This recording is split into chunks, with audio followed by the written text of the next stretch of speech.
जय हो माता जी हर। कथा सुनी? अच्छा, समझ में आई? अब आपके नहीं आएगी तो किनके आएंगे? आप तो अद्भुत हो। भगवान बागेश्वर बालाजी की बड़ी अनुकंपा है। माँ भगवती, बैठो बैठो त्रिपाठी जी बैठो। माँ भगवती त्रिपुर सुंदरी माता की बड़ी दया। किसी विशेष प्रयत्न से बहुत बार हम लोग भगवान के चरण शरण में जाने से चूक जाते हैं, पर कभी कभी ऐसा होता है कि अनायास ही बिना योजना के ऐसी व्यवस्था बन जाती है कि प्रभु से जुड़ने का मौका मिल जाता है।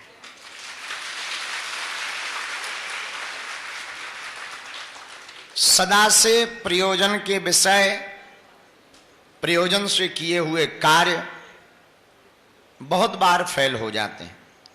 बिना प्रयोजन के अकस्मात कम पुरुषार्थ का कार्य भी सफल हो जाता है।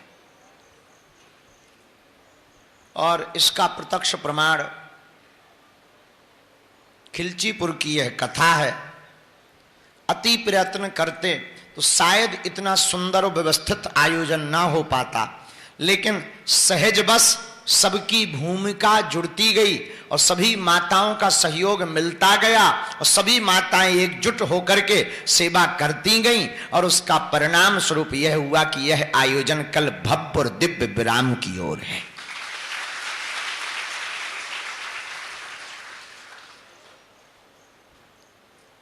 वैसे तो पर्चा के लिए आई हुई हो कछु जने आई और तो सब ठीक है, चलो पर्चा बनवाया आइए महाराज। कछु जने अर्जी लगावे आई महाराज हम बताओ घर में भारी उपद्रव मचो। लेकिन माता जी हरो, हम एक प्रार्थना करें।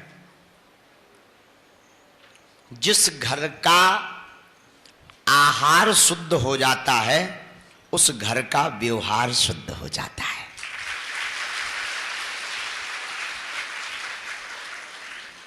जिस घर की माताएं किचन में स्नान ध्यान करके माता अन्नपूर्णा को प्रणाम करके भोजन बनाती हैं और भोजन की पहली थाली अपने ठाकुर इष्ट आराध्य भगवती के लिए लगाती हैं, उसी फिर भोजन पर वह भोजन बन जाता प्रसाद, फिर उस प्रसाद को परिवार के सदस्य को देकर के खिलाती हैं। वो घर घर नहीं, वो घर मंदिर बन जाता है। और आप लोगों के लिए तो एक और उपाय। अब देखो हमें तो रोटी बनाना नहीं है, लेकिन आपके लिए माताजी एक उपाय।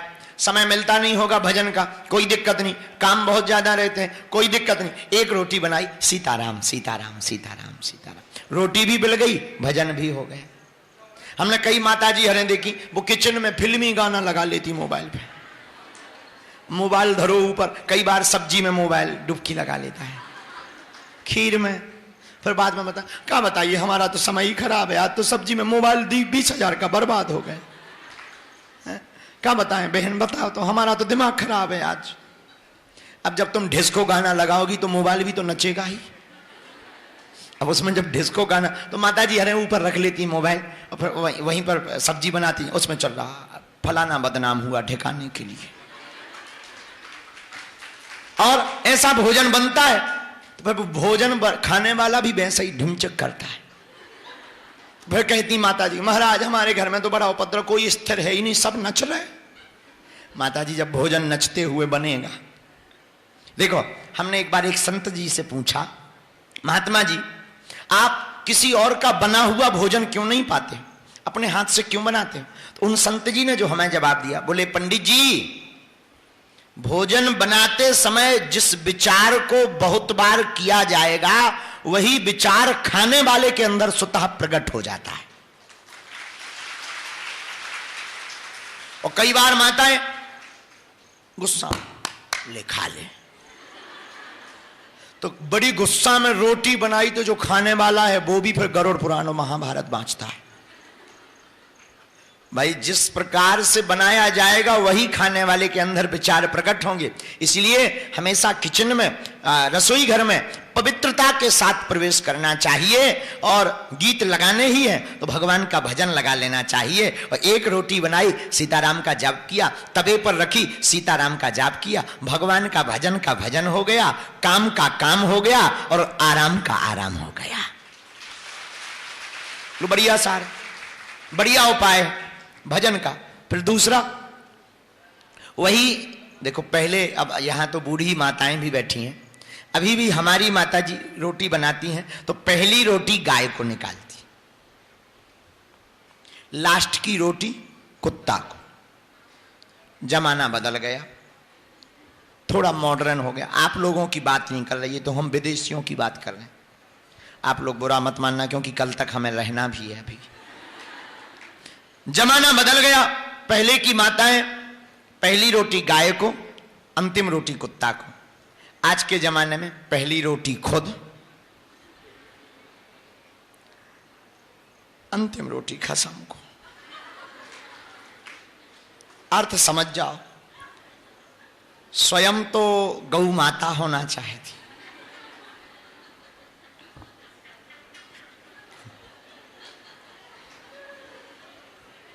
Dot dot dot.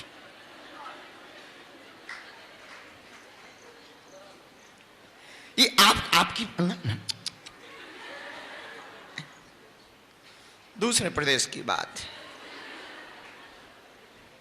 हम बताना ये चाह रहे, जिस घर का भोजन का शुद्धि हो जाता, इसे कहते आहार शुद्धि। क्या कहते? और पहले नंबर पर आहार की ही शुद्धि होनी चाहिए। जिस घर में आहार की शुद्धि हो जाती है उस घर में परिवार और फिर व्यवहार की शुद्धि हो जाती है। इसलिए माताओं, कल से ही एक नियम बना लेना, पवित्रता के साथ रसोई घर में प्रवेश करके मां अन्नपूर्णा को प्रणाम करके भगवत भजन करते हुए भोजन रस प्रसाद बनाना और पहली थाली भगवान को लगाना, उसी थाली का प्रसाद फिर सबको पवाना, सबकी थाली में रख देना। फिर जो जो वो भोजन करेगा सबकी सद्बुद्धि रहेगी, बुद्धि निर्मल रहेगी, बच्चों को शांति मिलेगी और उनकी बुद्धि निर्मल होकर भगवान की भक्ति में लगेगा और आपका घर घर से फिर मंदिर बन जाएगा। लेकिन कहना तो सरल है, अब तो इतना आलस है कि एक बेर का आटा 3 दिन चलता। सुबह बना के रख दिया, फिर फ्रिज में धरो, 3 लोई फिर निकाल ली और फिर धरो बेचारो। जब 3 दिन बाद आटा ही कहने लगता है कि अब तो बस करो, कब तक रखोगे फ्रिज में, हमारे हडरा को कर गए। तब जाके फिर माताएं उसको निकालती हैं, उसको और उसको कह देती हैं क्या बताएं महाराज जी, बहुत बहुत बिजी रहते ना। रहना चाहिए, कोई दिक्कत नहीं, लेकिन इतने भी बिजी मत रहो कि अपने भोजन के लिए भी बिजी रहो। इसलिए माताओं, आप सब बहुत समझदार हो, राजगढ़ खिलचीपुर की माताएं तो और ज़्यादा, आप सब समझदार हो। आप अपने घर पर रसोई घर में एक अन्नपूर्णा माता का चित्र लगाना और कल से ही आहार की शुद्धि प्रारंभ कर दो। 3 महीने में रिजल्ट देखो, आपके घर में क्या बदलाव नहीं आता है। और बनाना भी तड़क फड़क वाला कम, इसका भी बड़ा प्रभाव पड़ता है। तड़क फड़क वाला कम, साधारण, जितना साधारण हो सके। भाई जिसको ज़्यादा मिर्चा खाना है अलग से रख दो, लो भाई साहब खाओ। जैसे हमें मिर्चा खाने की बहुत आदत है, ये हमें अपने पिताजी के कारण लग गई। हमारे पिताजी ने बचपन में हमें समझाया, बोले बेटा मिर्चा जो ज़्यादा खाता है पेट के कीड़ा मर जाते हैं। उस दिन के बाद इतने खा रहे कि कीड़ा बचे ही नहीं है और कीड़ों को हम मौका भी नहीं देते हैं। बहुत पुरानी बात है, हमें आज भी याद है। तब से हमें पर आदत पड़ गई कि हम पिताजी के कहे हुए अनुसार हम रोज़ 1-2 मिर्चा पा जाते हैं। तो जिनको तड़क फड़क ज़्यादा पाना है अलग से पाएँ, लेकिन आप अपने घर पर ठाकुर जी के लिए प्रसाद लगाओ। सबका मंगल होवे, हमें बहुत प्रसन्नता हुई। जो जो अर्जी लेके आप और अवाई भाई होए, सबकी अर्जी पूरी हो जावे। हम सामूहिक अर्जी सबकी लगाएं दे, फिर प्रश्नोत्तरी करने हम बाहर जाएंगे। दोनों हाथन की मुट्ठी बांध लो, सब जने मताई हरो, पिन्नू हरो, बांध लो, हम सामूहिक अर्जी लगाएं दे। आप लोग भी बांध लो, माता जी हरे नहीं है तो भैया हरो तो हो, नहीं तुम भी ठीक हो, सही बात तुमने भी सही समझी कि गुरु जी ने माता जी हरो भर कही, तुमने बुद्धि ठीक लगाई।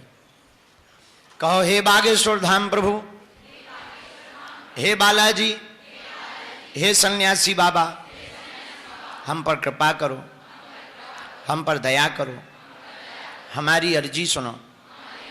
हे बागेश्वर बालाजी, हे सन्यासी बाबा, आजीवन पर्यंत आपके चरणों से, आपके धाम से, आपके दरबार से हम जुड़े रहेंगे, हम आते रहेंगे, वचन देते हैं, परंतु हमारी अर्जी सुनो, हमारी अर्जी सुनो, हमारी अर्जी सुनो।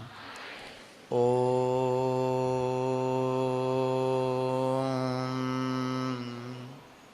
बागेश्वराय नमः। ओम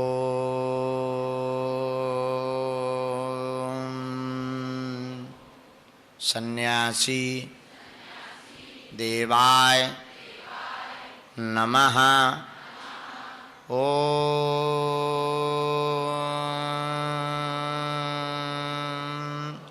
हम हनुमते नमः।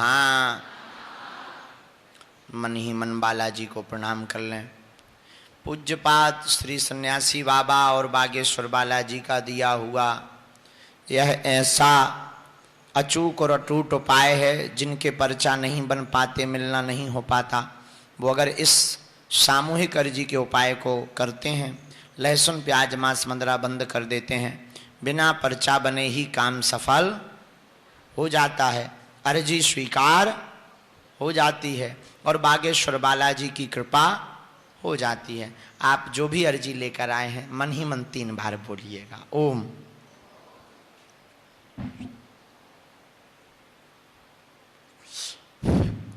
ओम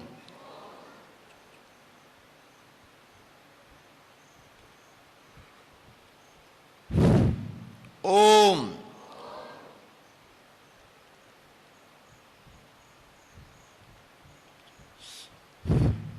कहो हे बालाजी, हे सन्यासी बाबा, हमारी यह अर्जी स्वीकार करो, हम पर अपनी कृपा करो।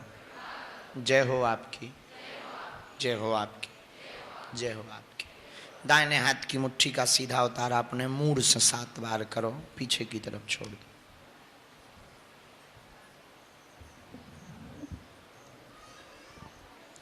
बाएं हाथ की मुट्ठी का उल्टा उतारा है एंटी क्लॉक में, से 7 बार करो, इसे भी अपने पीछे की तरफ छोड़ दो।